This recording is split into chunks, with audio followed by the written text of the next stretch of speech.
Em uma pequena cidade do Pará, entre o final dos anos 80 e início dos anos 90, um terror silencioso pairava sobre as famílias. Crianças desapareciam misteriosamente e, quando eram encontradas, estavam mortas, mutiladas. O terror ficou conhecido como o caso das crianças de Altamira. O que parecia ser um caso isolado, logo se revelou um pesadelo coletivo, envolvendo rituais macabros, médicos renomados e até teorias sobre tráfico de órgãos. Prepare-se para um dos casos mais obscuros da história criminal brasileira. Altamira, final da década de 1980. Uma cidade no sudoeste do Pará, pacata, mas marcada por desigualdade e tensão social. Foi nesse cenário que começaram a surgir os primeiros relatos de crianças desaparecidas.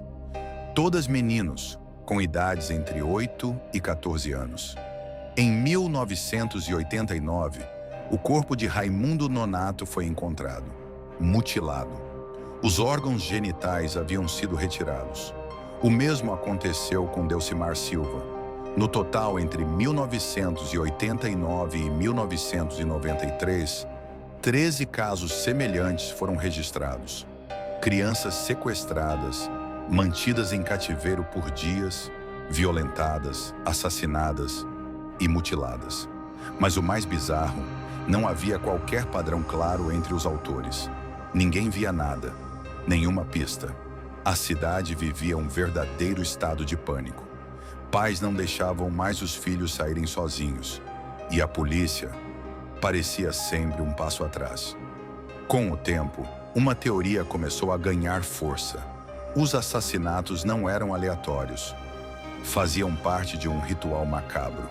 Investigadores sugeriram que um grupo ligado ao esoterismo e ocultismo estaria por trás dos crimes. Um tal de superior universal de alinhamento cósmico. Uma seita que supostamente acreditava em práticas de purificação espiritual envolvendo mutilações. Com base nessa teoria, a polícia prendeu 2 homens, Cildo de Souza e Valentina de Andrade, líder espiritual da seita. Mas o caso tomaria um rumo ainda mais controverso. 2 médicos muito respeitados na cidade foram presos: Anísio Ferreira de Souza, psiquiatra, e Césio Brandão, urologista. A acusação: eles fariam parte de uma rede para castrar meninos em nome de práticas ocultas. O escândalo foi nacional. Como médicos renomados poderiam estar envolvidos em algo tão bárbaro? A cidade se dividiu. Uns defendiam os acusados, outros exigiam justiça. O julgamento dos acusados foi um dos mais longos e polêmicos do país. O psiquiatra Anísio Ferreira de Souza foi condenado a mais de 77 anos de prisão. O urologista Césio Brandão, apesar das evidências fracas, também foi preso. A promotoria baseou seu caso em testemunhos frágeis, suposições e pressões populares.